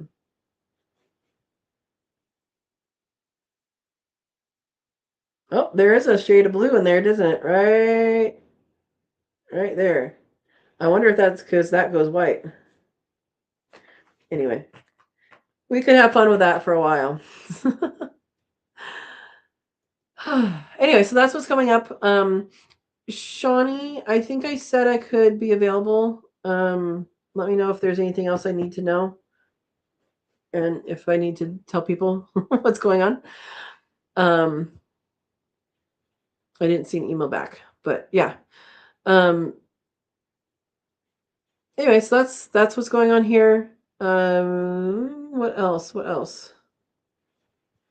So videos coming up are mostly centered on getting ready for the apiary, even though the apiary is already there. A lot of the older footage, and then now, older footage that you guys haven't seen yet. And then now, it will be when I am updating the electric fence to be a more punchy fence. And so that will be this week and next week.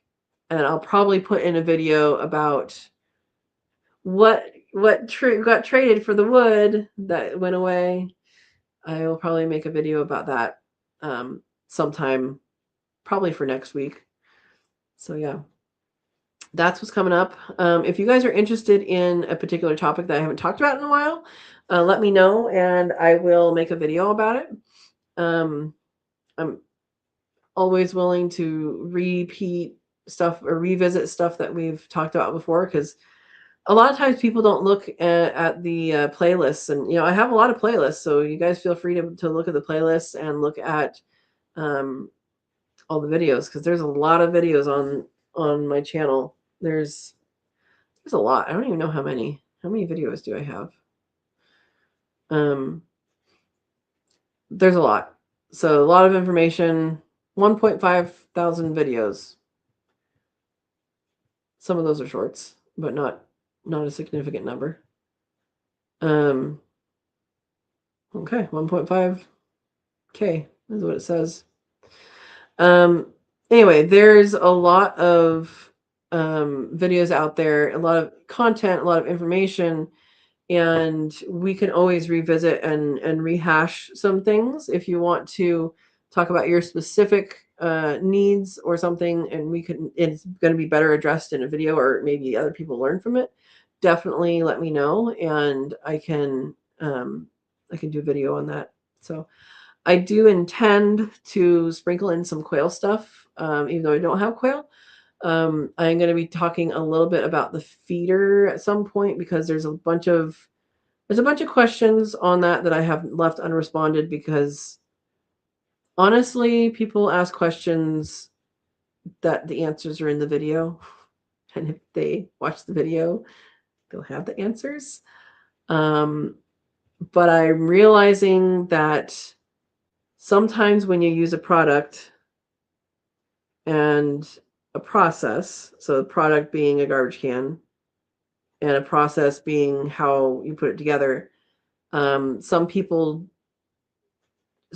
are wired so that they look at that and have to make that exact thing, when in reality what my goal is for showing you guys that is, here's a concept, adjust it as you will. So I think I'm going to make a video about that. I'll put in the specifications and stuff in that, so it's easy to find, but then also explaining that it is, when you look at a build video of any sort, you should be able to look at it and say, okay, well, how do I need to adjust this for me? Or is it good like how it is?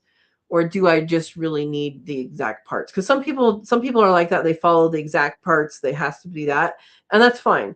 But I want to kind of help people learn that it's okay to have a variety. Like, it's okay to vary away from what people do. So like, if this is the product you use to make this thing, to make that thing work, you can do those exact things and get, this barcode or whatever. But you can also think about it and say, oh, well, I don't have this, but I do have this thing other here, and it will still work. Yeah, exactly, Steve. Build videos are a guide. I haven't seen one I've used as a guide. I haven't seen one I've used as a guide and modified. You haven't, or you have? Anyway, yeah, you can modify it. It's a suggestion. It's this is what worked for me. It probably worked for you, that kind of thing. But I also do realize that there are people who really just need step-by-step instructions and step-by-step things. I would say that two really good videos that I've done out there for animals for that is the automatic water. So automatic water, animal waterer, I think is what it's called, something like that. That is very detailed. And if you have a basic understanding of plumbing, feel free to fast forward through a lot of it. I'm completely fine with that. And find the pieces that you need, like parts list and, maybe some things here and there. But if you're a person that has never done anything, like that before, it's really made for first timers. And then the ultimate quail feeder, that one is the one that I need to get like an update video to. And that, if you pay attention to what I'm saying in there, I do give you all the information.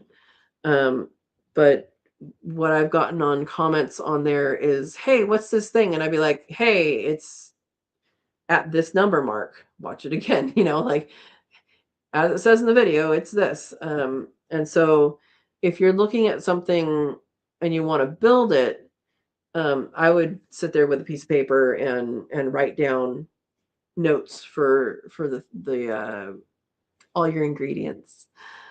Yeah. Not trying to be mean. I'm just saying that's why I haven't done a video for that, is because the information is all there. And it takes a long time for me to go through and explain each thing. So I think I'll do a video of that, because I did move those with me. So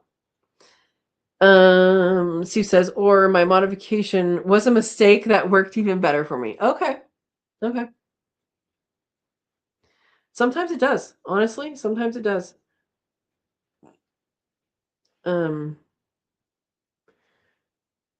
Yeah, the ultimate quail feeder definitely has worked well. The automatic waterer, I'll redo that video when I do it for my own animals. I haven't done it. I haven't done it yet, but I should.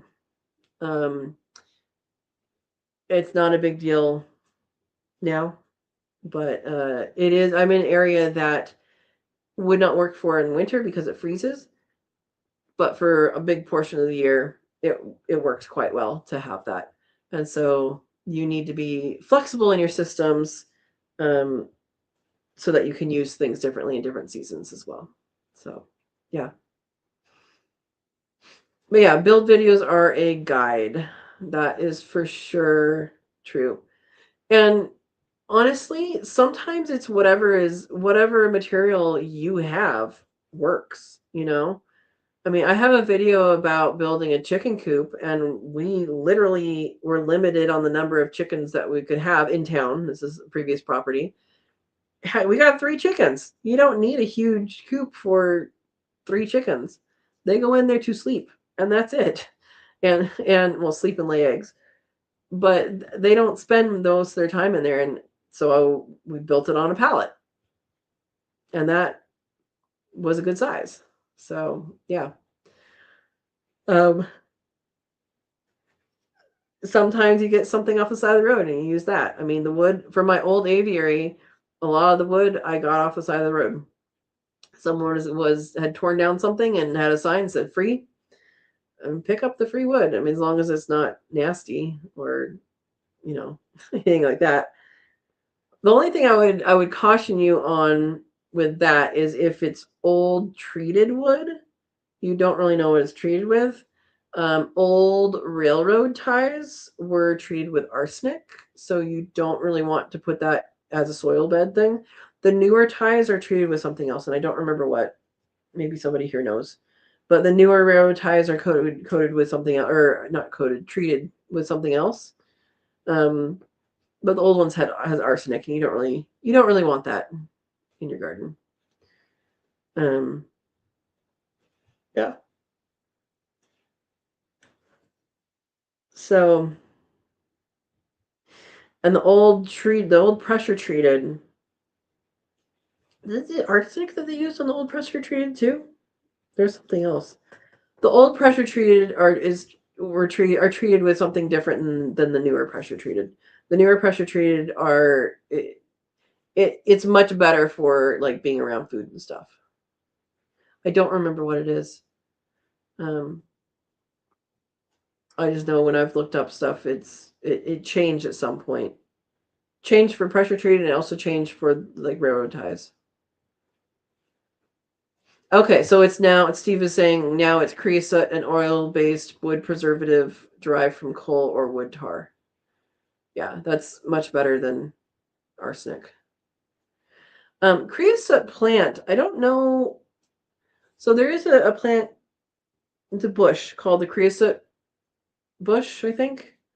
Maybe it's just called creosote. Um, I don't know if that's what they used for the to make the creosote originally. It smells like creosote. I might have just said creosote because it smells like creosote, whatever. Um, but I don't think it's what they use for all creosoted things because, like, telephone poles are creosoted now too. Um, I'm pulling this out of my brain, so it could be wrong. But I'm reminded that creosote is a bear attractant. Is that true? Is that true? Um, Steve says we still have wood treatment facility here that uses arsenic imported from China. Really? Is it pressure treated? Because that's supposed to be done. Or is it for a certain kind? Let me just Google, does creosote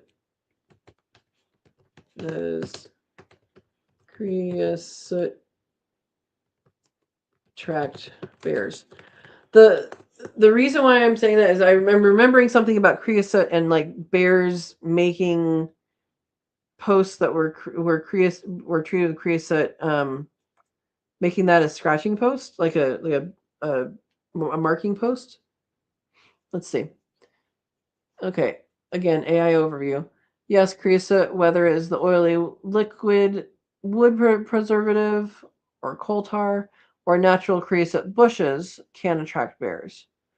Bears have an incredibly powerful sense of smell and are naturally curious about petroleum products, tar, and strong-smelling aromatic woods. There you go. I am not completely crazy then. The random things that are sometimes in my head, right? What are your guys' random pieces of knowledge that come out at random times? I would like to know, Steve, what they're currently using arsenic for wood treatment. Like, because I know I think it's out of railroad ties now because they were finding it was leaching. And I think that probably might have been the reason why they took it out of the pressure treated. There's heat treated and there's a different kind of treated. There's heat treated and chemical treated now. I don't know. Okay, Steve says the wood is still used today for specific heavy-duty commercial and industrial applications. Can't be used for residential. Okay, that makes me feel better. Thank you. It was only phased out for residential use in 2023. I wonder if that's regional because I was in California for a long time and it was phased out from there way before 2023. It might have been a regional thing, or maybe California said, "Nuh-uh, we're not doing that." Um, Thank you. Steve's typo. He meant to say 2003, not 2023. That sounds more like something that matches with my knowledge. Um, yeah, 2003. Yep. Yeah, because all through high school we were told, about arsenic in the wood, and then yeah, it would have been after that. So thank you, Steve, for the answers to the questions. Um, I did not know that arsenic was still being used, but I guess it is what it is, right? So also pallets, that's what I was thinking of that I couldn't think of where it was seen. Pallets are either heat treated or chemical treated. And it has is it HT for heat treated? And I don't know what the other marking is for the other treatment. But yeah, if you're using pallets, like if you're reusing them for something, you want to get the one that has, I think it's HT. We're Googling a lot today, guys. Heat treated pallets stamp. Yes, it's HT for heat treated. Um,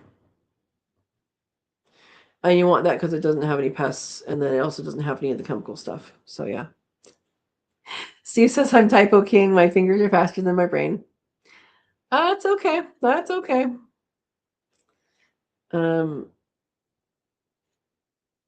Yeah, you ever get to it where you're like, you're realizing that one hand is faster than the other when you're typing?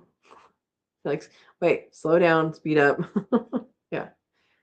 Okay, so the chemical treatment, if it's not heat treated, if it doesn't say HT, this is from Steve. It says MB, methyl bromide. That sounds familiar. And they treat pallets. It's not. I don't think it's for rot or for hardness, really. It might be, but I think it's so that because they get shipped all over the place, I think they have to deal with a pest issue. I could be wrong with that, but I think it's more of a pest issue than a preservative issue.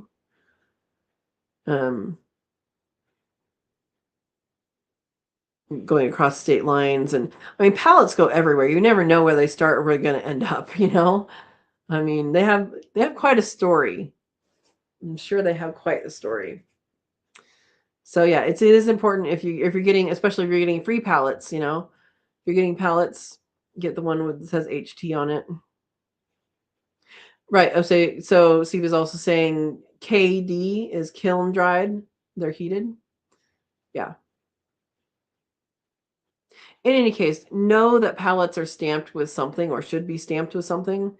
And you should look up what it's stamped before you take it. Don't have to remember all this stuff. You just have to remember, hey, that's stamped with something. What does that mean? Yeah.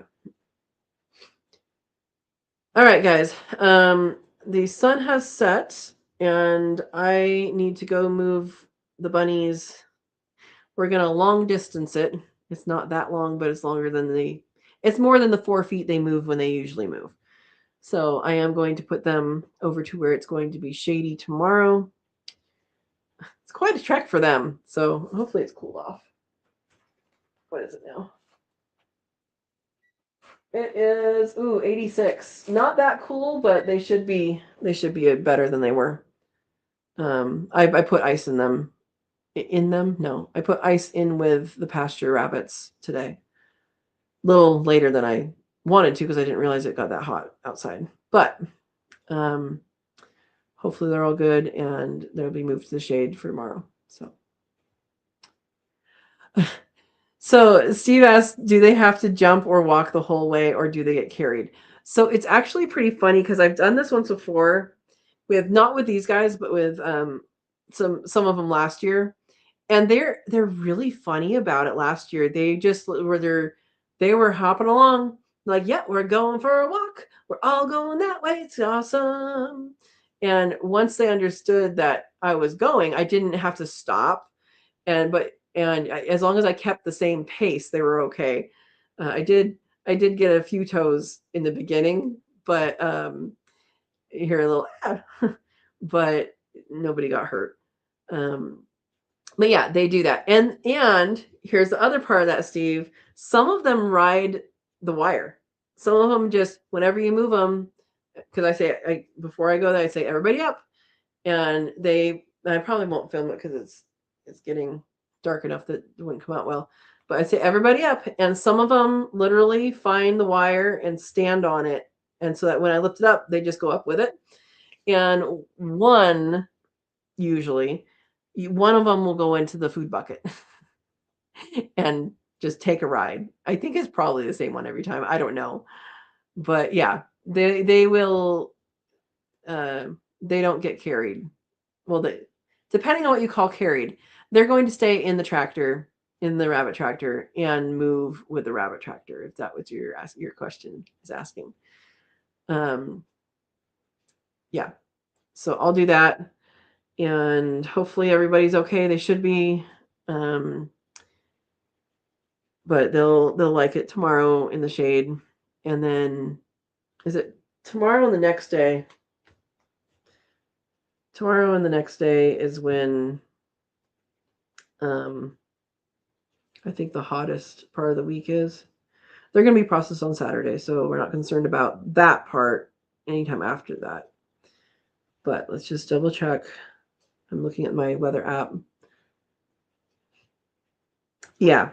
So 94, it went up now. 94 tomorrow, 94 Wednesday, and then down to 88, 90, or 88, 89, 85 on Saturday. So pretty much getting them through today or tomorrow and the next day with the heat. Then that'll be good. Interesting. We have a 19% chance of rain on Wednesday when it's supposed to be hot. Anyway, so that's the plan. I do need to get out there and do that. I'm sure the kitties will come with me. And yeah, so thank you guys for coming. And we had a well-rounded conversation, huh? All right. Well, like I said, put good vibes out for Miss Lucy. That is Verna's dog who is having surgery tomorrow. So put out some good vibes for her. And yeah, so we will see you Monday is the next live chat, unless you are cooking with me live on Sunday at 12:30. And unless you're coming to the rabbit workshop on Saturday. So I will see you guys Saturday, Sunday, or Monday. All right. Enjoy the evening. Thank you for coming. And have a wonderful day. Thanks for coming, guys. Good night.